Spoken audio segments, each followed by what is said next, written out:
Earnmarks, your perfect learning partner. So കുടുംബത്തിന്റെ ധർമ്മങ്ങൾ എന്തെല്ലാം?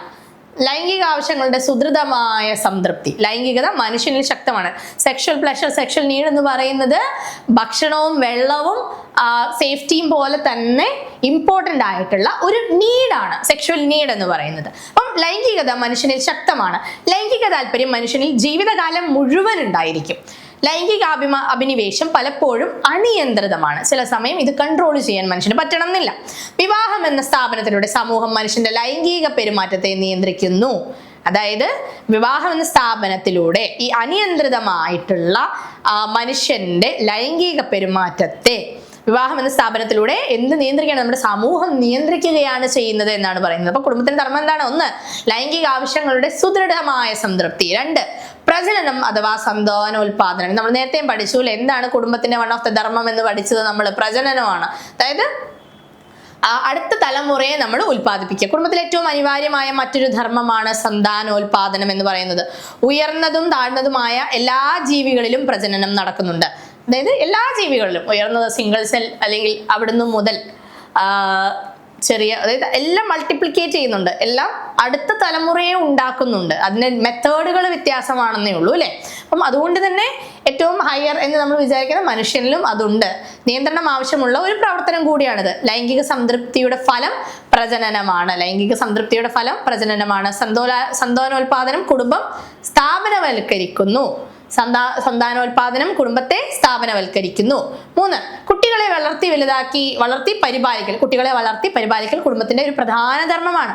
കുടുംബം വ്യക്തിക്ക് ജീവിതവും നിലനിൽപ്പിന് എന്ത് നൽകുന്നുണ്ട്? അവസരവും നൽകുന്നുണ്ട് കേട്ടോ. അതായത് കുട്ടികളെ വളർത്തി അവർ പരിപാലിച്ച്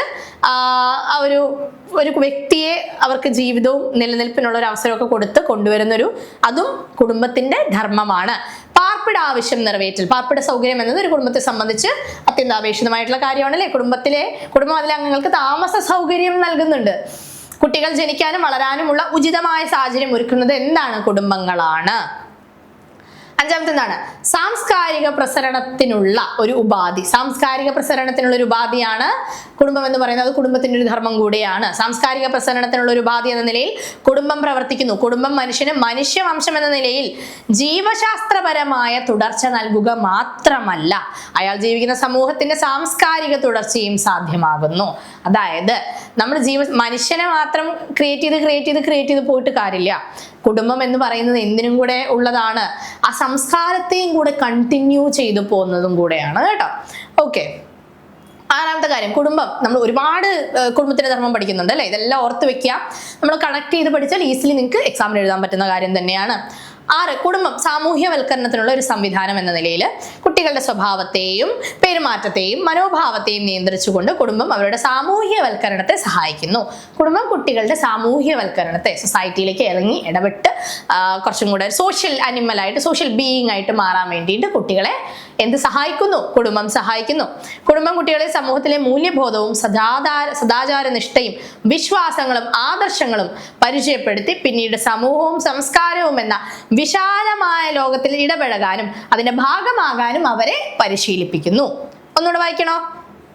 കുടുംബം കുട്ടികളിൽ സമൂഹത്തിലെ മൂല്യബോധവും സദാചാര നിഷ്ഠയും വിശ്വാസങ്ങളും ആദർശങ്ങളും പരിചയപ്പെടുത്തി പിന്നീട് സമൂഹവും സംസ്കാരവും എന്ന വിശാലമായിട്ടുള്ള ലോകത്തിലേക്ക് അവരെ ഇടപഴകാനും അതിന്റെ ഭാഗമാകാനും അവരെ പ്രാപ്തരാക്കുന്നു, അവരെ പരിശീലിപ്പിക്കുന്നു. ഇനി പദവി നേടൽ. കുടുംബം ഒരു ഇരട്ട ദൗത്യം കൂടിയാണ് നിറവേറ്റുന്നത്. കുടുംബം അതിലെ അംഗങ്ങൾക്ക് സാമൂഹിക പദവികൾ നേടിക്കൊടുക്കുന്നുണ്ട്. മിക്കപ്പോഴും വ്യക്തികൾ സമൂഹത്തിൽ തിരിച്ചറിയപ്പെടുന്നത് അവരുടെ കുടുംബത്തിന്റെ പേരിലാണ്. അപ്പം ഏതെങ്കിലും ഒരു വീട്ടുപേര് എന്ന് പറയുകയാണെങ്കിൽ തെക്കേടത്തെ കുട്ടിയാണ്, അല്ലെങ്കിൽ തെക്കേടത്തെ മാഷാണ്, അല്ലെങ്കിൽ അങ്ങനെയൊക്കെ പറയൂലേ. അപ്പൊ കുടുംബത്തിന്റെ പേരിൽ സമൂഹത്തിന് ഒരു സ്ഥാനം കുടുംബം ഉണ്ടാക്കി കൊടുക്കുന്നുണ്ട്. വ്യക്തികൾക്ക് കുടുംബം ഒരു സ്ഥാനം, ഒരു പൊസിഷൻ കൊടുക്കുന്നുണ്ടെന്നാണ് പറയുന്നത്. 8, സ്നേഹബന്ധം എന്ന ധർമ്മം. അത് വളരെ ഇമ്പോർട്ടൻ്റ് ആണ് അല്ലെ. മനുഷ്യന് ശാരീരികവും മാനസികവുമായ ആവശ്യങ്ങളെ തൃപ്തിപ്പെടുത്തേണ്ടതുണ്ട്. സ്നേഹം എന്നൊക്കെ പറയുന്നത്, ലവ് ആൻഡ് അഫെക്ഷൻ, കെയർ എന്നൊക്കെ പറയുന്നത് മനുഷ്യൻ ഇത്രയും ലോങ് ചെയ്യുന്ന ഒരു കാര്യമാണ്. അത് അത്രയും വേണമെന്ന് വിചാരിക്കുന്ന ഒരു കാര്യമാണ് അല്ലെ. അപ്പം അത് കുടുംബം നൽകുന്നുണ്ട്. അത് കുടുംബത്തിന്റെ ധർമ്മമാണ്. ഇനി കുടുംബം എന്നതുകൊണ്ട് എന്താണ് അർത്ഥമാക്കുന്നത്? വ്യക്തിത്വ വികാസത്തിൽ കുടുംബത്തിന്റെ പങ്ക് വിവരിക്കുക. നമ്മൾ ഈ ധർമ്മത്തിലൂടെയൊക്കെ പറഞ്ഞു അല്ലെ. എന്നാൽ നമുക്കൊന്നുകൂടെ നോക്കാം. സമൂഹത്തിന്റെ അടിസ്ഥാന ഏകകമാണ് കുടുംബം. ഏറ്റവും ചെറിയ യൂണിറ്റ് ആണ് സമൂഹത്തിലെ ഏറ്റവും ചെറിയ യൂണിറ്റ് ആണ് കുടുംബം. അടിസ്ഥാന ഏകകമാണ് കുടുംബം. കുടുംബത്തിൽ നിന്നാണ് ചെറുപ്പകാലത്ത് ഒരു വ്യക്തി ഭാഷയും പെരുമാറ്റ രീതികളും സാമൂഹിക നിയമങ്ങളും പഠിക്കുന്നത്. എന്തൊക്കെയാണ് നമ്മൾ പഠിക്കുന്നത്? ഭാഷ, പെരുമാറ്റ രീതി, സാമൂഹിക നിയമങ്ങളൊക്കെ കുടുംബത്തിൽ നിന്നാണ് ഒരു വ്യക്തി പഠിക്കുക. കുടുംബത്തില് കുടുംബത്തെ നമുക്ക് എല്ലാ സമൂഹത്തിലും കാണാൻ പറ്റും അല്ലെ. നമ്മൾ ആദ്യം ധർമ്മത്തിൽ നമ്മൾ കുടുംബത്തെ പറ്റി പഠിച്ചപ്പോൾ എന്താ പറഞ്ഞത്? അത് യൂണിവേഴ്സൽ ആണെന്ന് പഠിച്ചു. എങ്കിലും അതിന്റെ ഘടന ഓരോ സമൂഹത്തിലും വ്യത്യസ്തമാണ്. ഓരോ സമൂഹത്തിലും എല്ലാ സൊസൈറ്റിയിലും എല്ലാ സമൂഹത്തിലും നമ്മളിത് കാണുമെന്ന് പറഞ്ഞെങ്കിലും ഓരോ സൊസൈറ്റിയിൽ അല്ലെങ്കിൽ സമൂഹത്തിലും അതിന്റെ ഘടന, അതിന്റെ ഒരു മെത്തേഡ് അല്ലെങ്കിൽ അത് പ്രവർത്തിക്കുന്ന രീതി അല്ലെങ്കിൽ അതിന്റെ സ്ട്രക്ചർ വ്യത്യാസപ്പെട്ടിരിക്കുന്നു. മാക്കൈവർ ഇതിനെക്കുറിച്ച് ഇങ്ങനെയാണ് പറയുന്നത്: പ്രത്യുൽപാദനം, കുട്ടികളെ വളർത്തൽ എന്നീ ഉദ്ദേശങ്ങളോട് കൂടിയതും ലൈംഗിക ബന്ധത്താൽ നിർവചിക്കപ്പെട്ടതും ക്ലിപ്തവും ദീർഘകാലത്തേക്കുള്ളതുമായ ഒരു സഖ്യമാറ്റമാണ് കുടുംബം എന്ന് പറയുന്നത്. കുടുംബം രൂപപ്പെടുന്നത് പ്രധാനമായി സ്ത്രീയും പുരുഷനും അവരുടെ കുട്ടികളും ചേരുമ്പോഴാണ് ഒഗ്ബണും നിംകോഫും എന്ന് അഭിപ്രായപ്പെടുന്നത്. അതായത് കുടുംബം രൂപപ്പെടുന്നത് എപ്പോഴാണ്? സ്ത്രീയും പുരുഷനും അവരുടെ കുട്ടികളും ചേരുമ്പോഴാണെന്നാണ് ഒഗ്ബണും നിംകോഫും പറയുന്നത്. ഇവരുടെ ഡെഫിനിഷനുകൾ പഠിച്ചു വെക്കുക. നമ്മൾ നേരത്തെ ആരുടെ ഡെഫിനിഷനാണ് പറഞ്ഞത്? മാക്കൈവറിന്റെ ഡെഫിനിഷൻ പറഞ്ഞു അല്ലേ.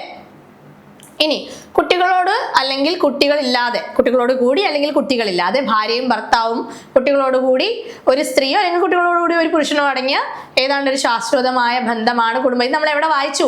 തുടക്കത്തിൽ കുടുംബത്തെ നിർവചിക്കാൻ പറഞ്ഞപ്പോൾ നമ്മൾ തുടക്കത്തിൽ പറഞ്ഞ കാര്യമാണ്. ഒന്നെങ്കിൽ അച്ഛൻ, അമ്മ, മക്കള്, അല്ലെങ്കിൽ അച്ഛൻ, അമ്മ മാത്രം മക്കളില്ലാതെ, അല്ലെങ്കിൽ ഭാര്യ ഭർത്താവ് മാത്രം മക്കളില്ലാതെ, ഇനി അല്ല എങ്കിൽ അമ്മയും കുട്ടികളും അല്ലെങ്കിൽ അച്ഛനും കുട്ടികളും. ഇതിനെയൊക്കെ നമ്മൾ കുടുംബം തന്നെയാണ് വിളിക്കുക അല്ലേ.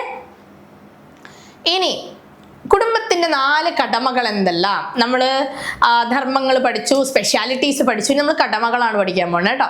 അതായത് നമ്മളിതിങ്ങനെ എല്ലാം ഒരുപോലെ ഉണ്ടല്ലോ എന്നിങ്ങനെ കൺഫ്യൂഷൻ അടിക്കണ്ട. ധർമ്മങ്ങൾ, അതായത് ഓരോന്നിന്റെ മീനിങ് മനസ്സിലാക്കുക.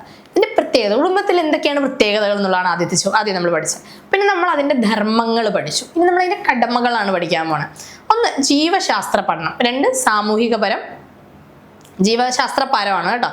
ജീവശാസ്ത്രപരം, സാമൂഹികപരം, മനഃശാസ്ത്രപരം, സാമ്പത്തികപരം. ഇതാണ് 4 കടമകൾ എന്ന് പറയുന്നത്. കുടുംബം ജീവശാസ്ത്രപരമായ ആവശ്യങ്ങൾ തൃപ്തിപ്പെടുത്തുന്നു എന്നത് വളരെ പ്രധാനമാണ്. ജീവശാസ്ത്രപരമായിട്ടുള്ള ആവശ്യങ്ങൾ എന്തൊക്കെയാണ്?